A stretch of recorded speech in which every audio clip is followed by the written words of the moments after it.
Hey everyone. All right, so we have a lot to talk about this week. I haven't done it live in, I don't know, about 3 weeks or so, and I am looking at my computer screen because I have a whole list of notes here.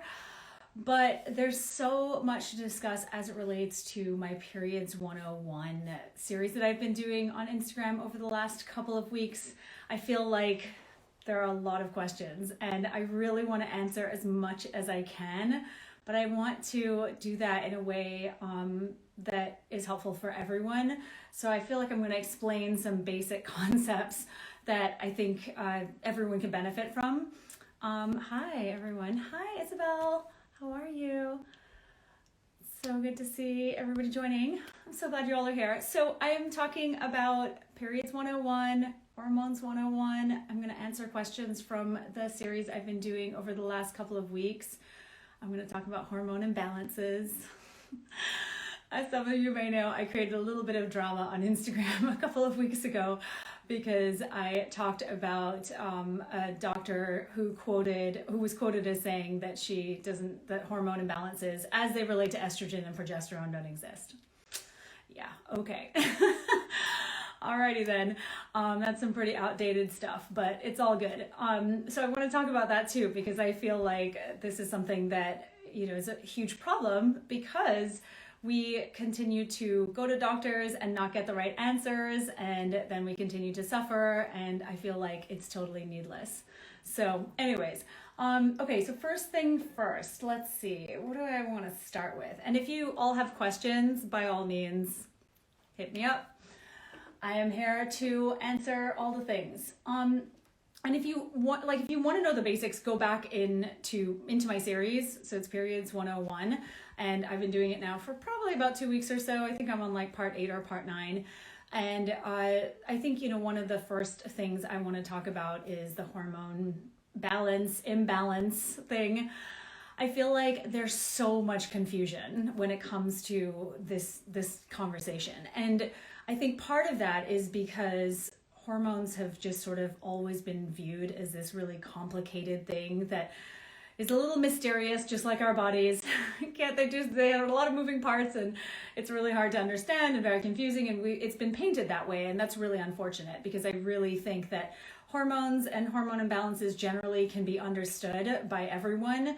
Obviously, they're a complicated part of human physiology. I certainly don't know all of it by any means, but I wanted to read a little excerpt from the intro of my book so that everyone kind of has an understanding of what it is I'm trying to talk about. And so, picture 3.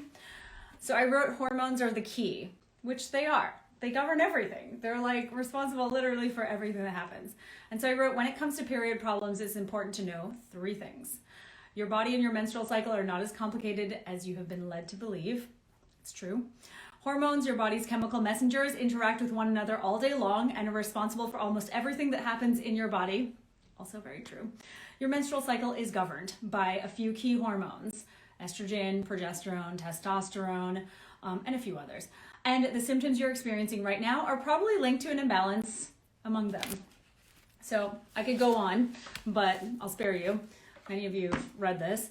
But my point is that hormones are always interacting with each other, and they're always, interacting with each other via endocrine glands. Your entire endocrine system is just going all day long, all night long, working for you. And the point is that when it comes to hormones and hormone imbalances, you can't just treat one hormone. It doesn't work like that because they're all communicating with each other and they're all playing a role. So for instance, estrogen, progesterone have a bit of a symbiotic relationship.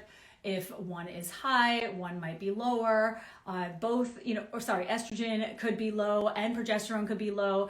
There are multiple scenarios. And the same is with testosterone, with thyroid hormone, with cortisol and melatonin. They also have a similar relationship to the estrogen, progesterone. They're all like working in sync with each other. And so the point that I'm trying to make ultimately is that you can't just like balance one hormone because it's more than likely that one hormone is not imbalanced and they are all imbalanced to some degree. And I talked about this in the book, and I've talked about it for a long time now, where I'm referring to the hormonal hierarchy. And so that's this idea that basically, you know, some of the bigger, like the queen bee hormones, as I call them, are at the top of the hierarchy. So we've got cortisol and insulin, and then we have below that DHEA and pregnenolone, and below that we have estrogen, progesterone, testosterone, melatonin, thyroid hormones. This is a very basic way of looking at hormones, but I really want everyone to understand that if you treat the top, the root cause, the hormones that have the downstream effect, you're going to have a remarkable response. And so the point here is that you can't just treat the estrogen or the progesterone. I mean, you can, but the response or the results will be limited because you're not treating the root cause of the problem. And unfortunately, the root cause of the problem, that cortisol or the other stress hormones and insulin and blood sugar, which is, you know, insulin's the blood sugar regulating hormone. The issue with those is that in our society, all of that is totally normalized, right? Like, how many of us have gone for years without getting proper sleep, and, you know, either sleeping too few hours a night, you know, going to sleep in an environment that is not really conducive to great sleep, whether it's our partner snoring.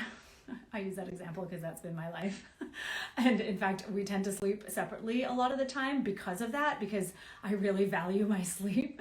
But it could be that, it could be bright lights outside of your window. It could be that there are lights in your room. The temperature is not good enough. There's a lot of noise, things like that. So how many of us do that for years on end? And that completely disrupts our circadian rhythm. So our cortisol, melatonin is way off.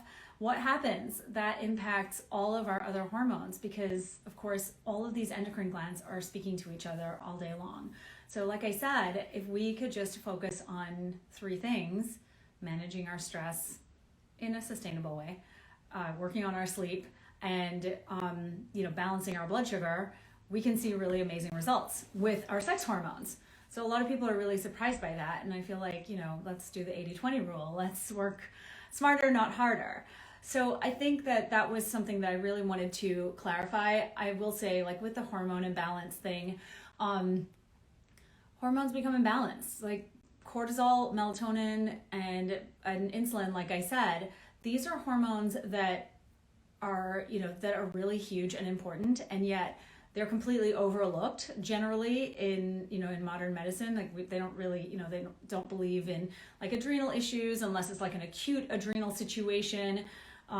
You know, they're not looking at, you know, at a diurnal cortisol test to see what's going on with your cortisol throughout the day and into the evening. And, you know, ultimately HPA axis dysfunction is a real thing. That's what adrenal fatigue is now called technically. And so I just feel like all of this is so normalized. Like we don't get enough sleep, or we get shitty sleep, or, you know, our blood sugar is all over the place because we got really bad sleep. By the way, just so you know, if you didn't sleep well, you tend to be more insulin resistant the next day. And then what do? We have a huge coffee in the morning, maybe 2, maybe 3, maybe 4. And you know, and that will help us get going, but it further stresses our adrenal glands. It further pushes us down the rabbit hole of HPA axis problems. And then at 3 p.m., maybe we have more coffee, we have sugar, something like that. So our blood sugar is completely all over the place. As a result, our insulin is too. And insulin and blood sugar problems are not just for diabetics. They're pretty much across the board for everyone. So many people have these problems and we don't even know. And then in the afternoon or in the evening, we then have wine or some other alcoholic beverage to end the day and calm us down. And then we have poor sleep because of the wine. So it's a horrible cycle that is perpetually normalized in our society. It's insane. And to take care of yourself differently is like a really radical thing to do. And it's very difficult because, again, we're not really shown that this is a problem, that these things that happen over and over again every single day for years on end are actually the root cause of the period problems. And the menstrual cycle issues, the perimenopause problems, issues in menopause. So all of these, like I said, the top tier hormones need to be addressed if we're going to have smooth sailing periods. All right, so that was one of the things I wanted to cover. I want to talk about estrogen dominance too, but I see a question here. Hang on a second. Erin, let's see. In your book, you say folate can increase progesterone. Can you expand on that? It's just one of the building blocks for ovarian function. So it just supports your follicles and your ovarian function. So it's just like one of many nutrients that can do that. I cited the article, the scientific article for that if you wanted to take a read of that. Okay, anyone else have anything? I feel like I saw something else, but maybe not. Let's see.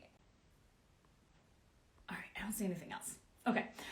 Okay, so next thing, estrogen dominance. So this is another question that keeps coming up, and I really want to talk about this because I just feel like there's so much confusion. So this term, first of all, doctors don't really accept it. So that's the first confusing thing, because in the wellness world, we all tend to talk about this a lot. And the idea here is that estrogen is essentially dominant over progesterone, meaning it's high in relation to progesterone. That's really what estrogen dominance stands for.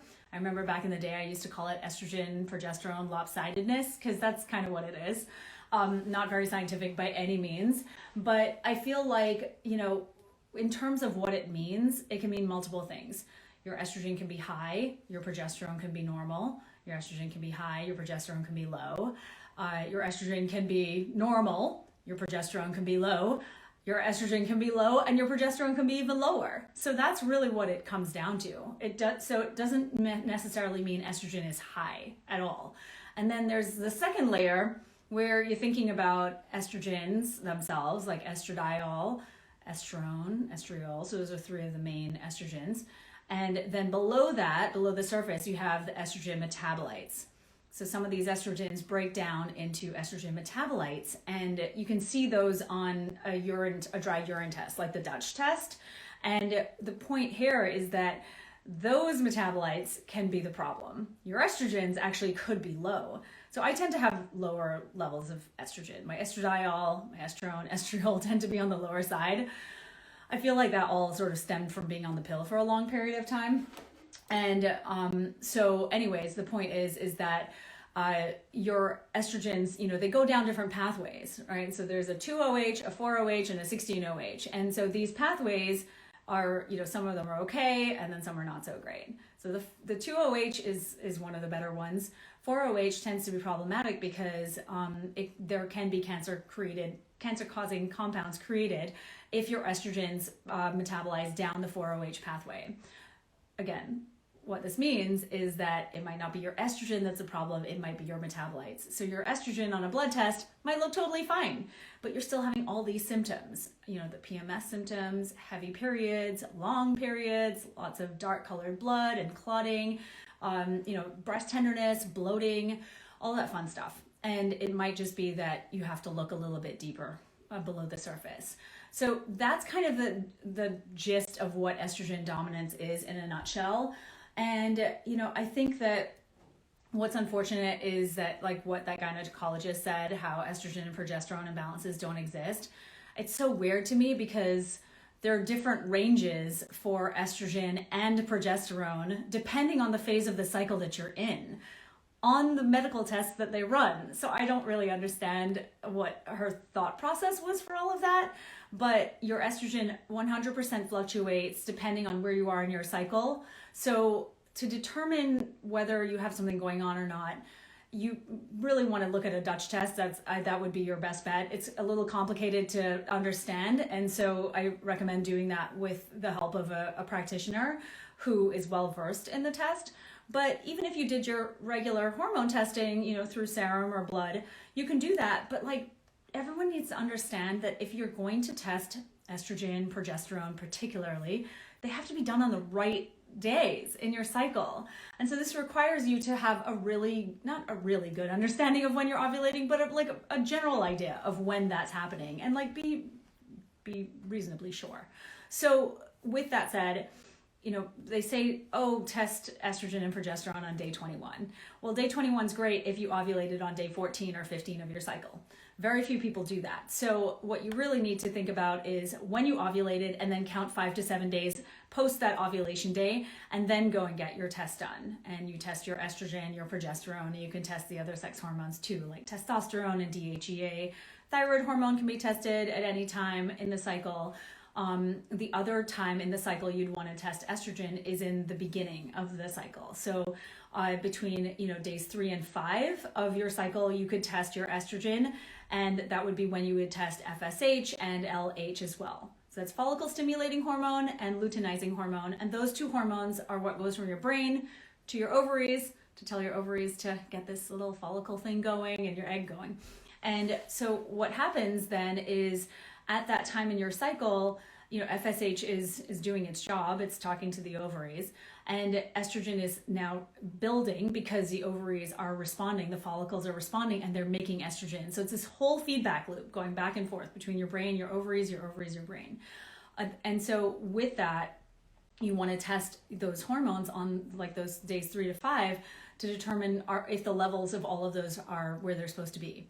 If there's too much estrogen, it's going to suppress FSH production. So you want to make sure that that's not happening, especially if you're trying to have a baby. So ultimately, I'm trying to think if there's anything else. Yeah, ultimately, this estrogen dominance thing is confusing for a lot of people. So just think of it as high estrogen in relation to progesterone. And it could be because you're not even ovulating and you're not making any progesterone. You make very little progesterone in the beginning of your cycle, and most of it starts being pumped out right as ovulation is happening. And it will continue to be made by the follicle on your ovary that the egg came from for the remainder of your cycle. So it'll go up and it'll drop, and that's the key to your uterine lining being like, okay, bye, I'm out. So really, the other thing I want to think about, is like with that estrogen dominance thing is that you really have to figure out if you're ovulating. I feel like that's the first step. And so I responded to a lot of people on my post yesterday about very light or short periods, because this seems to be a really big concern for a lot of people. I have a short period too, and I've definitely questioned it, and I feel like there's a few things I need to work on, which I'll detail soon enough. But I think what the big takeaway is that you have to determine whether you're ovulating and when you're ovulating, and if you are having what my friend Amy Rapp says, an efficient ovulation, meaning that the ovary or the follicle where the egg comes from is healthy and it's producing a sufficient amount of progesterone to keep your lining in place for the full luteal phase. You want it to be at least 10 days long, that luteal phase. And if it isn't, then you might not be producing enough progesterone, and estrogen just might not be balancing out in the way it needs to be. And the other thing to think about too is, again, those detox pathways. What's happening with your liver? Those detox pathways I described are in your liver. And then what's happening in your gut? Because there is a group of bacteria called the estrobolome in your gut that is responsible for further breakdown of the estrogens that came from your liver. And what can happen is, if they are not in a healthy balance, that particular bacteria, they can reconvert that estrogen that's been packaged up and ready to go down through the toilet. That estrogen can then recirculate in your body and cause problems. So this is where the full body system plays into all of this, and it's not just about the It's not just about the birth control pill. It's not just about band-aiding whatever symptoms you have. It's looking at your diet, your gut health or gut microbiome, your liver detoxification function. So phase 1 and phase 2 of liver detoxification, as well as like the stress and the blood sugar. So it's a whole thing. Anyway, so that's estrogen dominance. Hopefully that makes sense to everyone. And again, I will answer questions here. Hang on one sec. Let me just make sure I go all the way back. Let's see. What is the correlation between our periods and mental health? I have anxiety and depression worse around my period. What can I do? I am desperate. Lori, do you have my book? Because I feel like that's a good place to start. This is kind of why I wrote it. Because there's a big correlation. I think there are a few things. I think the first thing is to think about, okay, so you said anxiety, depression worse around my period. So the first thing to think about is what I just said. Are you ovulating? And are you ovulating consistently? And are your ovaries healthy? Because your ovaries, right down here, these little baby ovaries, they are super sensitive to inflammation. This tissue is, like a little mitochondrial powerhouse, and they're so sensitive to inflammatory responses happening in your body. So if your ovaries are sensitive to inflammation and you're really inflamed, then you might not be having a healthy ovulation. That corpus luteum, so it's that little tiny gland that forms after the egg is released from the ovary, that's what produces progesterone. And so if we have gut health issues, we have a problem with like an overgrowth of unhealthy bacteria, all of this, that particular unhealthy bacteria can be problematic for other glands in the body and other systems in the body. And so we end up in a situation where we have this bacteria, we're inflamed, and our bodies don't function properly. And our ovaries happen to be one of those things. So I would start with tracking your cycle. I talk about this in chapter 1. At the end of chapter 1, I'm explaining exactly how to track your period. Chart your basal temperature. So that's temperature first thing upon awakening. It's low in the first half of the cycle. It goes up in the second half. So you'll see when you ovulated. And then you want to count at least 10 days in that luteal phase of high temperatures. If you have that, then I would say you're more than likely having a decent ovulation, but that alone will tell you, what's going on. Like whether you are ovulating, when you're ovulating, how long your luteal phase is. Does that mean that you potentially have progesterone production that is in a healthy range? Yeah, possibly. So I would start there. I explained everything in great detail. I left no stone unturned. I felt like with the book, I really wanted everyone to have a clear plan to figure this out. The second thing is, think of your period as an inflammatory event. It's funny, when I read that in a study, I was like, oh yeah, that's totally what it is. So think of your period as, or at least the lead up to your period, and then as you get your period, as this sort of inflammatory event. And what I mean when I say that is your progesterone and your estrogen have now dropped. Progesterone is an anti-inflammatory hormone. It actually supports the inflammation response, and so, or modulates it. And so what that means is when you're at the lowest of these hormones, or when they're at their lowest, you're a little more inflamed. And it makes sense because your uterus is releasing prostaglandins. Prostaglandins are little hormone-like substances that actually cause your uterine muscles to contract to release your period blood. And prostaglandins can be inflammatory depending on your diet. They're pro-inflammatory and anti-inflammatory. So some of them, you may have higher pro-inflammatory prostaglandins leading to more pain and more mental, emotional symptoms as well, exactly what you're describing. And I think that those are two big things. The third thing is the blood sugar. If you're feeling desperate, I urge you to start to think about how to balance your blood sugar. I walk you through this exact method in week 2 of the 6-week protocol in the book. So again, I explain why this is happening. I talk about blood sugar and insulin and how inflammatory high insulin levels or dysregulated insulin levels can be over time to our cells. And so what happens is blood sugar is a little bit more problematic in the second half of our cycle, because in the first half, estrogen or estradiol is actually a blood sugar sensitizer, or an insulin sensitizer, sorry. So what that means is that we're just more sensitive to insulin. So we're not gonna have the really high, swings, blood sugar swings, the drops that we experience when we have a blood sugar crash. We all know what that is like. And so in the second half, progesterone is actually one of those hormones that keeps our blood sugar a little bit more stable. It lowers it, but when we eat foods that don't agree with our blood sugar, what happens is it swings up too high and then crashes even lower. And so we notice these mood swings are even more pronounced. So and again, if progesterone is not where it's supposed to be, like high progesterone, low progesterone, if we have either or, we tend to have very similar symptoms. So I would really encourage you to work on those basic things. Work on your gut health, your diet, and your blood sugar. And I laid it all out, I swear. It's like, I hope it's easy to follow. I feel like a lot of people have said that. So hopefully that's helpful. Okay, let's see. Any advice with raising kids, especially girls, so they have the best chance life health-wise? I think I maybe have endo. Such a great question. And it's hard. I mean, there's no doubt, but there are definitely ways. I would say exactly what we're talking about, or what I've just been talking about, for all of us adults who you need to address our own hormone imbalances.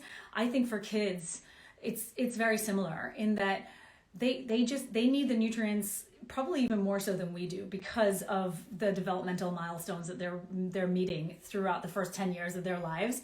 I actually had this conversation yesterday. I did a guest teaching call for my apprenticeship program for practitioners who want to learn this women's health stuff. And I had a friend, her name is Dr. Julie Granger, and she actually tends to work with teenagers and coaches who work with teenagers. Julie's amazing. She's a wealth of knowledge. You can follow her on here. It's Granger. Anyway, she was talking about this because I was saying that I'm so curious about what it is, like what the impact is of a girl's diet, from age 1 to 10, say, on her teenage years and her adult life. And does it impact her menstrual cycle outcomes? This is where my brain goes. Like, I'm very curious about this. And I feel like we need to be asking these questions. And she was just like, we need a study. But then you can't really study this because there's no outcome, right? We're not exactly clear on what it is we're looking for. And so ultimately what I think mostly is that we need a blood sugar stabilizing diet for our kids too. You guys know what a toddler does when their blood sugar is out of control. They are on the floor screaming and having a full meltdown. And adults kind of feel that way too. We just have better social skills. So it's the same thing though. And it throws our mood off and we feel anxious, we feel depressed, we want to kill someone. We feel that way. And so I would say that with girls particularly, an anti-inflammatory diet as a child is so critical. And because endometriosis, for instance, there is certainly a genetic component. And if you think you have endo, if you feel like, your next step would be to work with someone, I would recommend that, trying to get a diagnosis. Although unfortunately, the only true way to get a diagnosis for endo is through a laparoscopic surgery. But when it comes to the lifestyle side of endometriosis and any of these conditions really, adenomyosis, uterine fibroids, ovarian cysts, all of this, it really comes back to what's happening with our blood sugar. How are we stabilizing our insulin? Are we supporting our liver and our liver's ability to detox hormones effectively and efficiently? Are we supporting our gut health so that those hormones can be removed in our bowel movements and they don't recirculate? Are we supporting our mental and emotional health? And I think that this is so critical.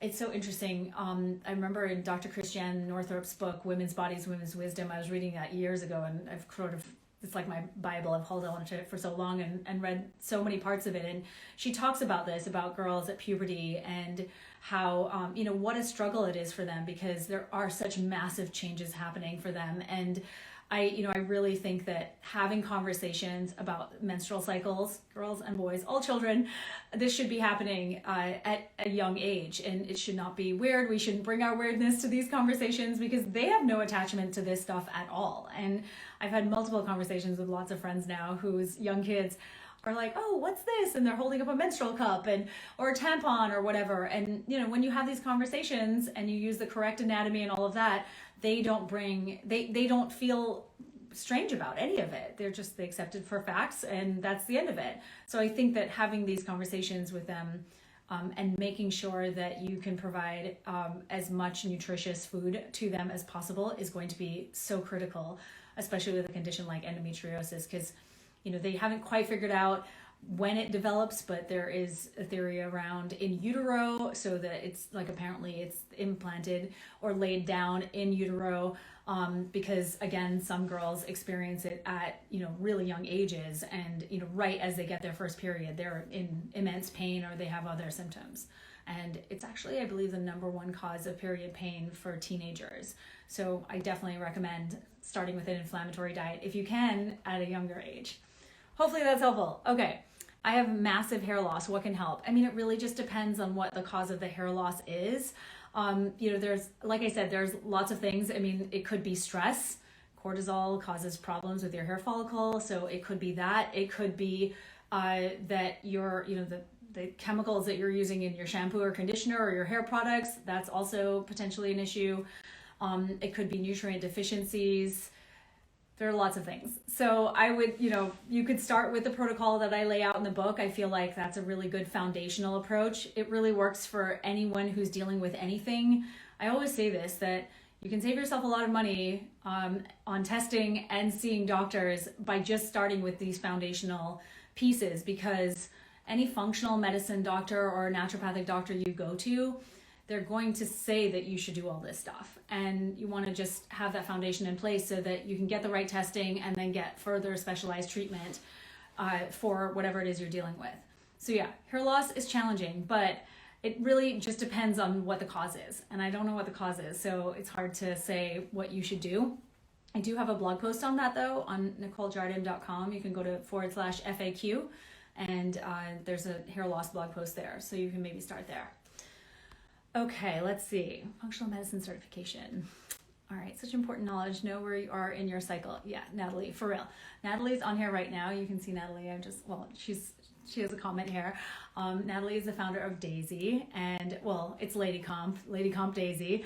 And I'm a big fan of the Daisy, as using that as a tool for really understanding what is going on in our cycles. I also use the fertility awareness method in conjunction with my Daisy, but I feel like this is a great place for people to start if they are like, I don't understand any of this and I really want to understand it, but I just don't know where to begin, and it's all very overwhelming. So the Daisy is a really useful little device that will, learn your cycle and tell you when you're ovulating or give you an ovulation window. And so it's a good place to start. And then you can also track your cervical fluid pattern changes, which I talked about in the book as well. And another great book for this information is Lisa Hendrickson's book, The Fifth Vital Sign. She delves really deep into the fertility awareness method, and she talks about cervical fluid changes and patterns much more in depth than I could ever even imagine, because I do not know as much as she does on that topic. All right, how to keep good progesterone levels. I feel like I answered that. I have spotting during ovulation, but I see cervical fluid. I'm wondering if I'm ovulating. All right, girl, you gotta take your temperature and determine if you're ovulating. That's the way to do it. I would listen, everyone, take your temperature. It's really easy. This is not hard, I promise. All you need to do is get a basal thermometer. You can buy them on Amazon. You can find them online at other online stores. And the idea here is that your temperature will go up 1 to 2 days after you've ovulated. And it'll go up by like at least 0.2 of a degree. And the basal thermometer measures in smaller numbers than a regular thermometer does. So you'll see that, and then put it on a chart.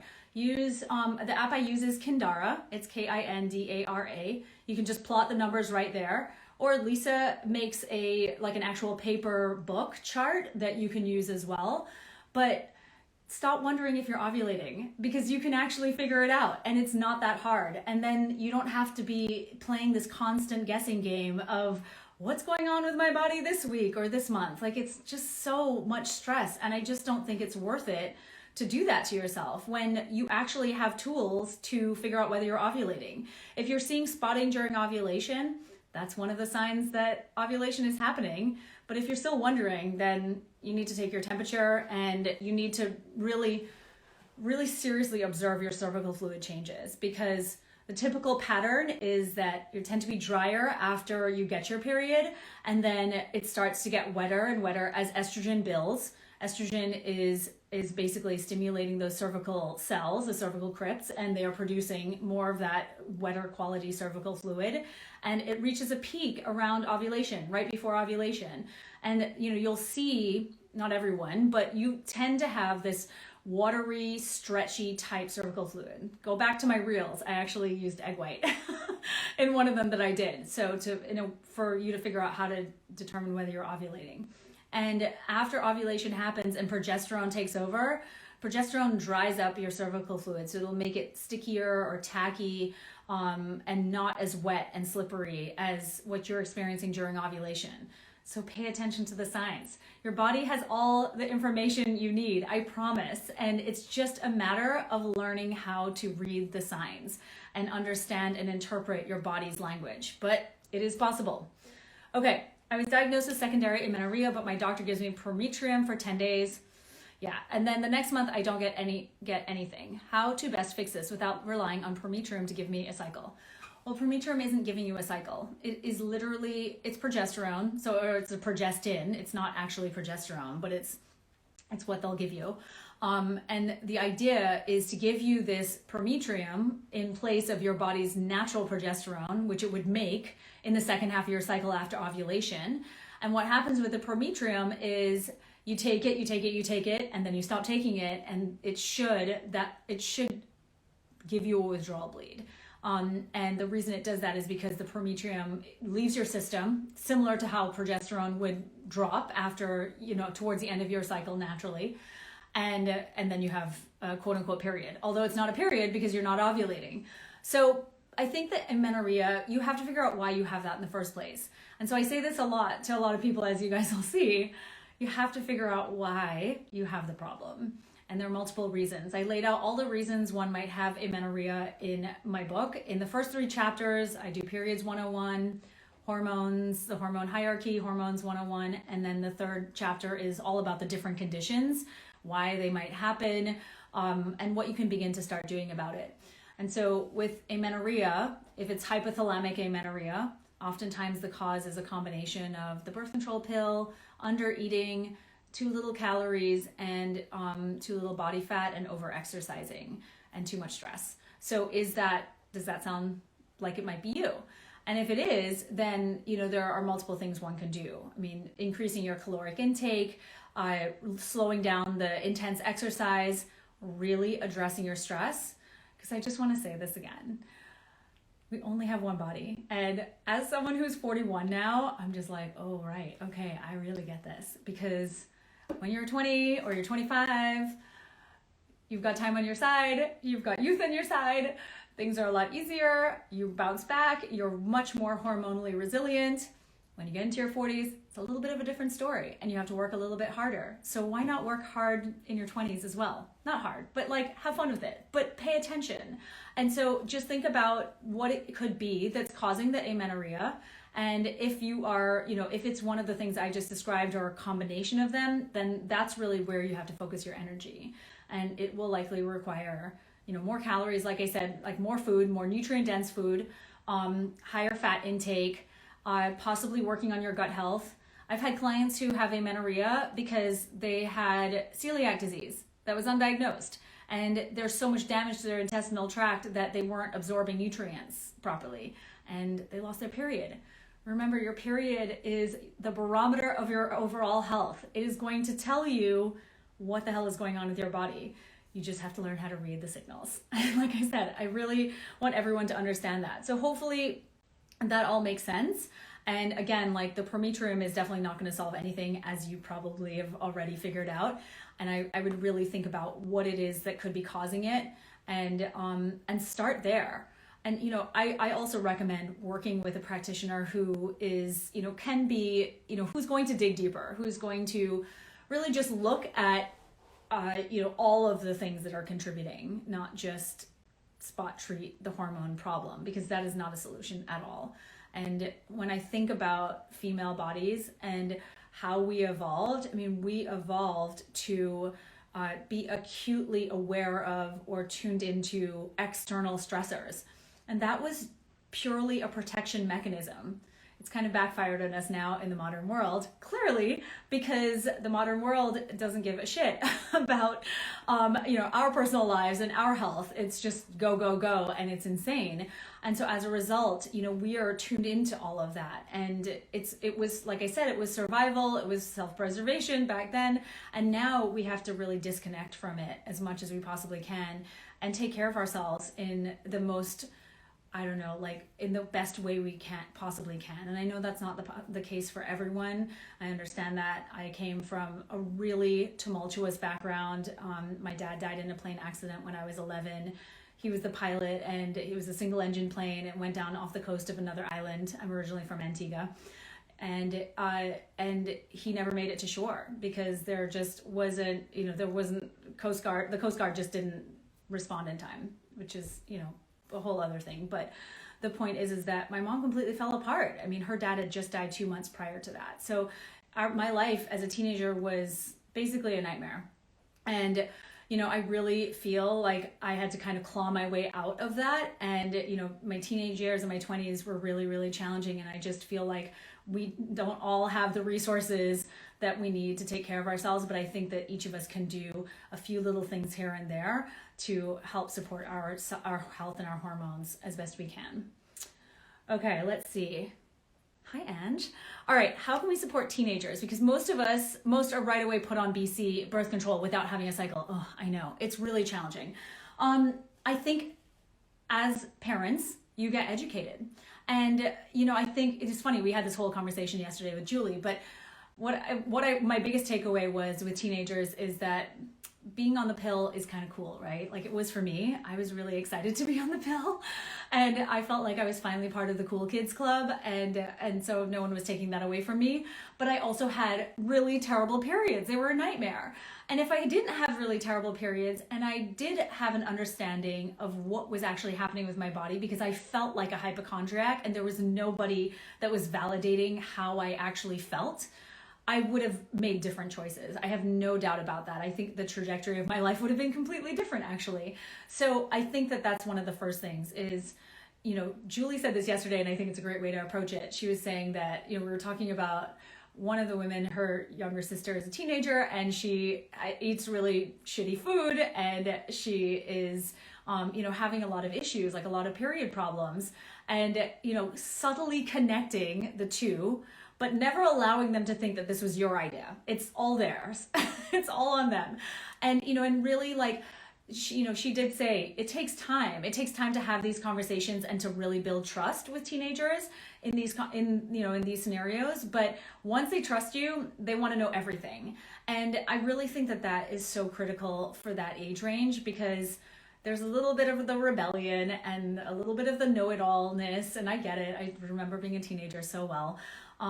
But I think if someone can come in and not be so triggered, and I think parents tend to be by their teenagers, because it brings up all their own teenage stuff. And it's funny, Julie said that to us yesterday too, because I feel like teenagers can be really intimidating. They don't have a filter. They just say it like it is. And, it's a little overwhelming for us adults. But I do think that working with a coach as well who specializes in teens, or another organization that works with teenagers, can be super helpful to get them to move into a different direction. And also, if you have younger kids, they'll be teenagers eventually, really focusing on like why good food is so good for them, and helping them see, let them make the decisions, the bad decisions, because eventually they'll come around. I really believe that. But like letting them make the decisions, like maybe they'll go to a birthday party, well, not in COVID, but you know what I mean, and eat all the cake, and then they feel terrible afterwards. And point that out, and and have a conversation with it, but not from a place of of your angst about it, just from a place of, hey, see how do you feel?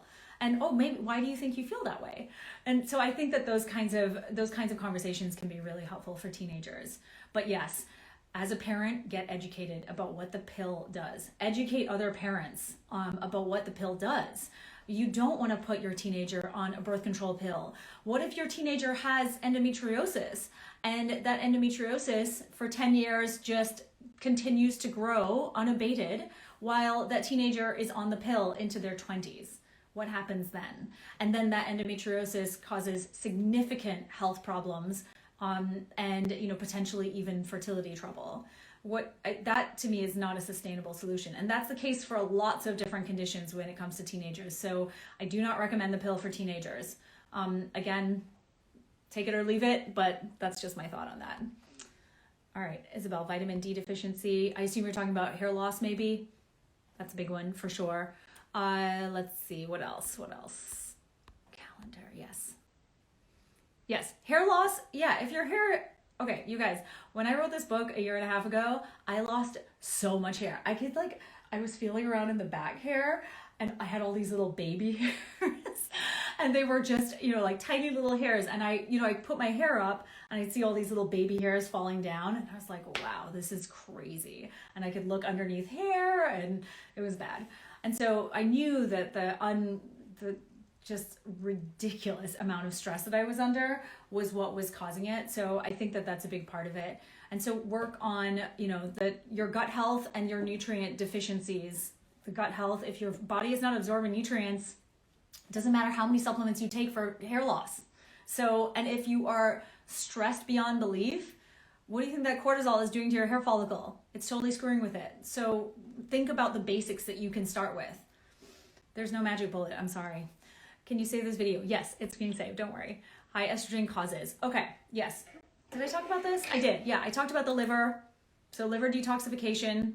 I talked about gut health, microbiome, and the fact that sorry, my computer screen keeps going on and off, but I want to keep it here in case I have any other questions that I wrote down that I want to share.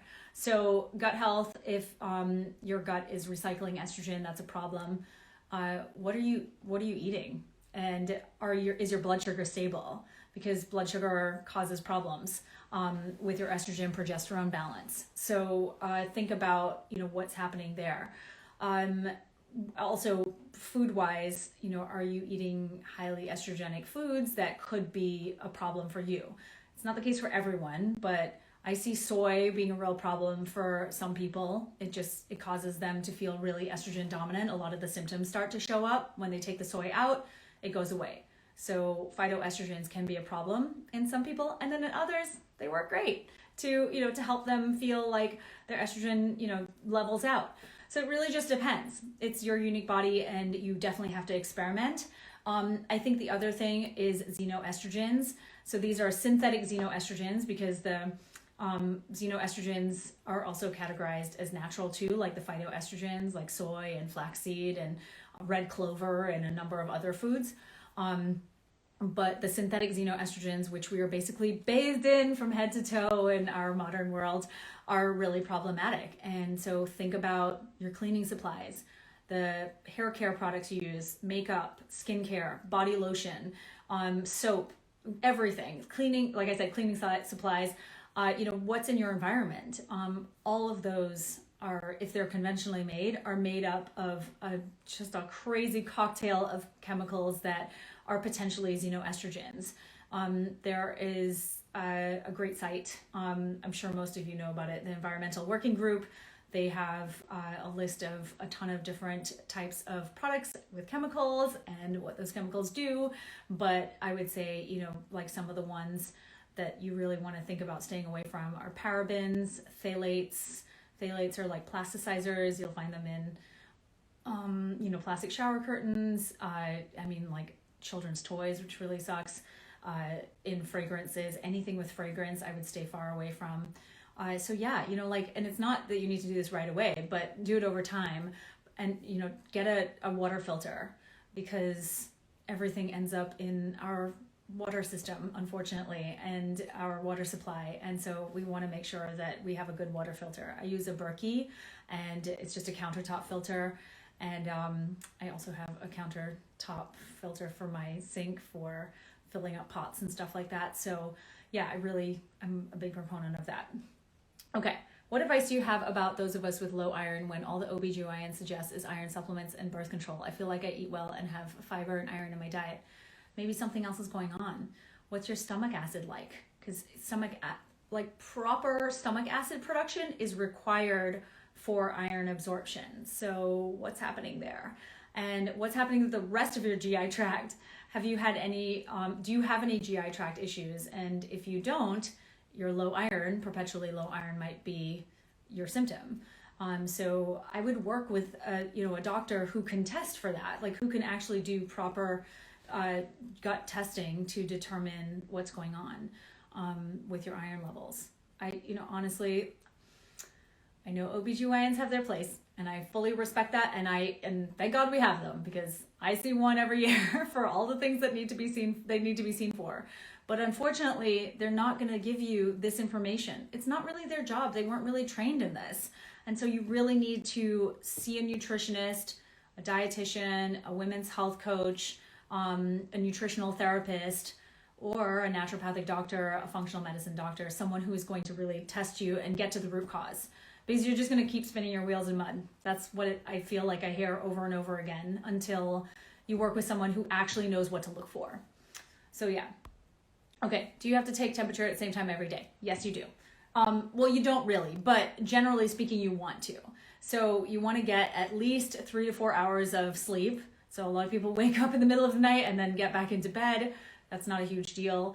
And in an ideal world, you'll take it within 30 to 45 minutes of the same time every day. That's kind of the goal. It's a loose goal because I recognize that life is a lot right now for many of us.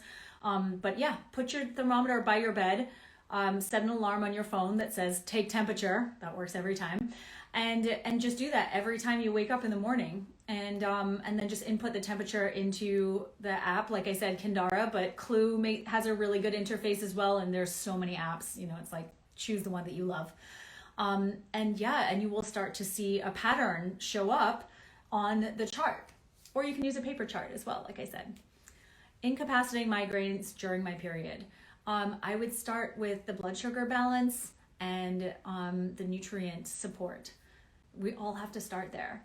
Like I said, there's no silver bullet, and I feel like we all really have to start there. And it's not fun at first, and then you're like, oh, okay, the pros really outweigh the cons here. So I feel like we have to start there. We have to start with supporting our bodies with the right food, and we have to balance our blood sugar. I teach everyone in the book how to test your blood sugar, like literally prick your finger and take your blood sugar so you can kind of see what's going on with it. You could also get a continuous glucose monitor. I don't have one of those, but I definitely want one. You want to support your gut health. You want to support your microbiome and your liver detoxification phases as well. And you want to think about what's going on with your thyroid and obviously your mental and emotional stress and your sleep and your exercise. So I feel like I'm not saying anything necessarily different to anyone else, but the point is that I'm linking it all to your period and how all these symptoms are just a reflection of something else happening in another body system potentially. So I would start there because the migraines, in fact, studies even show that migraines are much more prevalent in the first 2 days of your period. It makes a lot of sense. If you're really inflamed, you likely have a high level of inflammatory prostaglandins. And one of the best ways I tell people to start thinking about lowering those, besides the things I just said, is to think about how to remove omega-6 fatty acids from your diet. And those are the industrial seed oils, canola, corn oil, peanut oil. They're frigging in everything. They're in every restaurant that I know of. I've only ever been to one restaurant that does not use those, and it was Hugh Kitchen in New York, and they closed, sadly. But yeah, you really want to try your best to avoid those oils as much as possible. That includes packaged food. Unfortunately, everything has canola oil or peanut oil or sunflower seed oil or some other seed oil in it, like all the potato chips and Pirate's Booty and all those things. So, I really think that if you start there, you will see a change. And like I said, balance your blood sugar. Balance your blood sugar, increase your omega-3 fatty acids, reduce your omega-6 fatty acids, and let me know how you do. Yep, this is recorded. What are the normal temperatures on the follicular phase? The normal temperatures I like to see are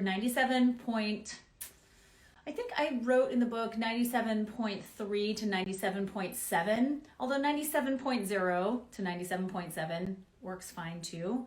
I just find as we get lower down, that could signify some kind of thyroid issue. So I would suggest aiming for 97.3 to 97.7.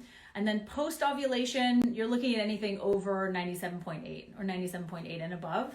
I like to see over 98. Again, not necessary, but that's, certainly what I'm looking for. And I laid it all out too in the book for you. Okay. Thank you. Thank you for saying that. Good. I'm glad this is valuable. Okay. So periods are lighter and less regular post-children, 40 years old, +2 missed cycles. Could these be signs of perimenopause? Okay. This is such a good question. I'm so glad you asked this because there's two things that I'm thinking about here. My friend Dr. Laura Bryden, she has a book coming out. It's called The Hormone Repair Manual, and it's all about periods in your 40s. So it's going to be really helpful. It's coming out, I think, next week. And so I highly recommend that. So I will say the first thing is that when you skip your cycles, that to me is a sign that your body literally does not have the energy to go through the whole reproductive cycle. It doesn't have the bandwidth. And why does it not have the bandwidth? Well, you have 2 small children, so I'm imagining that's part of it. But yeah, like there's, again, I sound like a broken record. I'm sorry that I do, but clearly there's a hole in the fence somewhere. So whether it's the nutrients or the blood sugar, or not enough calories to support you, or you're so stressed that the HPA axis is like, I'm going to just shut down this whole ovarian thing this month, and we're not going to do this because it's not safe to get pregnant. Remember what I said about evolution and how, our bodies have been primed from a long time ago to support ovulation and childbirth and pregnancy and childbirth. But if there's danger, then they're just going to shut the whole thing down. And so that tends to happen a lot. I see that all the time. And I said that with hypothalamic amenorrhea.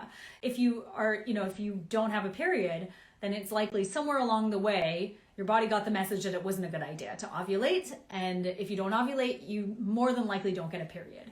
And so if you're skipping cycles, that's part of it. The other thing is, yes, you are 40. So perimenopause is certainly looming. Laura details this in her book, actually. She talks about, what the definition of perimenopause is. And I feel like it's really confusing for a lot of people. So I'm 41 and I don't have any of the symptoms of perimenopause, like, the skipped cycles, the heavier periods, the flooding, like skipped ovulation, like I said. I think there are hot flashes and a few other things. I can't totally remember the list off the top of my head, but I think the point here is that you can turn all of those symptoms around with everything I've talked about, and not really experience any perimenopause symptoms, or experience them very not in a disruptive way. So just keep that in mind. This doesn't automatically mean perimenopause by any means. It just might mean that, like I said, there's a hole in the fence somewhere, or maybe a few holes that need to be filled in. So that's what I think with perimenopause. I think the other thing is that, like I said, there's just so much confusion around perimenopause in general. And really, I find the symptoms of perimenopause are very similar to the symptoms of hormone imbalance and, lack of certain nutrients, or lack of stress management and things like that. So once you get all of that under control, you will likely notice that things change. So that's my thought on that. I think the other thing is too, just so everyone knows, I've seen this a lot as well, where if you're, I think I might be cut off. Shoot. I think I only get an hour on this, right? Damn. Anyway, if you're skipping periods consistently, or if this is something that comes up a lot, it could also be a sign of primary ovarian insufficiency, also known as premature ovarian failure. So I really want everyone to just be aware of that, not to freak you out, but to know that if before the age of 40, you notice this happening consistently, as in like you get really, really stressed and then you lose your period for 3 or 4 months, that could be a problem. And it's really important to get that in check. I'm not even kidding, because I've seen this now enough where it's not only detrimental to fertility, obviously, but to your overall health, because you need to make estrogen, you need to make progesterone and testosterone, not just for your menstrual cycle, but for your overall health, your heart health, your brain and cognitive function, your skin, your vaginal health, your sex drive. I could go on and on and on. So just remember that, skipped cycles that happen continuously could be a sign of that. I don't think that's the case for you, Mom on the Run. Okay. Natalie, you're awesome. Okay, ovulation pain and spotting, which lasts 2 to 4 days. That's not a huge deal, but if you're experiencing a lot of pain at ovulation, it's not really normal. And the reason you might be experiencing that is because you're inflamed. And ovulation actually requires prostaglandins too, just like when you get your period. And if you have high inflammatory prostaglandins, you might have painful ovulation. So that's the first thing. The second thing is ovulation requires proteolytic enzymes. Your body makes those at ovulation time to help break down the wall of your little follicle so the egg can come out. And so you could take proteolytic enzymes. You can get those online. I would go to iHerb or check with your doctor, and that might potentially help. But the inflammation is the key. The inflammation and the estrogen dominance. Okay. Is it regular for your cycle length to fluctuate? You guys, I don't know if I'm going to be cut off. We'll see. Sort of. So cycle fluctuation is interesting because I actually talked about this in that first chapter, because I feel like it's really important for us to understand, kind of what's normal or what you're aiming for. And so I would say that, first of all, a regular cycle falls within the 25 to 35 day window. That's what I like to see. I know the science says something a little bit different, but I like to see that. And what I feel like is you really want your cycle to fall, to fluctuate maybe by 2 to 4 days at the most. Like if you have a 25-day cycle and then you have a 35-day cycle and then you drop back down to like 26 days and then you go back up again, that feels a little off, right? And what that means is ovulation is not happening consistently. I mean, it is, but it's just happening a little erratically, because ovulation determines when you get your period. Your luteal phase is a finite length of time. And that's because the follicle in your ovary turns into that corpus luteum, like I said, and that produces progesterone. And the corpus luteum can really only hang out for up to like 16, 17 days. And then it's gone. And so you really won't get your period any longer than that past ovulation. And so the 10 to 14 day window is usually where people are. So I would say that if it's fluctuating a lot, like you're having, 35, 40, 55 day cycles, that means you're not ovulating consistently, and you want to ovulate consistently. Not only for fertility, everyone, like I said, you want to make all of these really good hormones because they support everything in your body. So much good stuff. Okay. Why do I crave chocolate before my period? It could be a blood sugar imbalance. It could be magnesium deficiency. I'm a big fan of taking magnesium, especially in the second half of your cycle. Magnesium glycinate is really helpful. Magnesium citrate is great if you have constipation issues in that second half of your cycle. But yes, try that. Try the magnesium. Okay. Do day 2 and 3 FSH levels change monthly? Should I go off one blood test result or test again? Yes, they change. Hormones definitely fluctuate. That is a reason why your doctor will tell you they don't test hormones, because they fluctuate. Like, no shit, they fluctuate. But you need a baseline. You need to know what you're working with. So definitely get your hormones tested. That FSH will change, but it's not going to change so much. I would go with what you got and work on whatever it is that you need to work on, like these foundational steps I talked about, because that's really what's going to support FSH lowering if your FSH was high. All right, how do I get my period back? I've got all around low sex hormones. Okay, I talked all about that.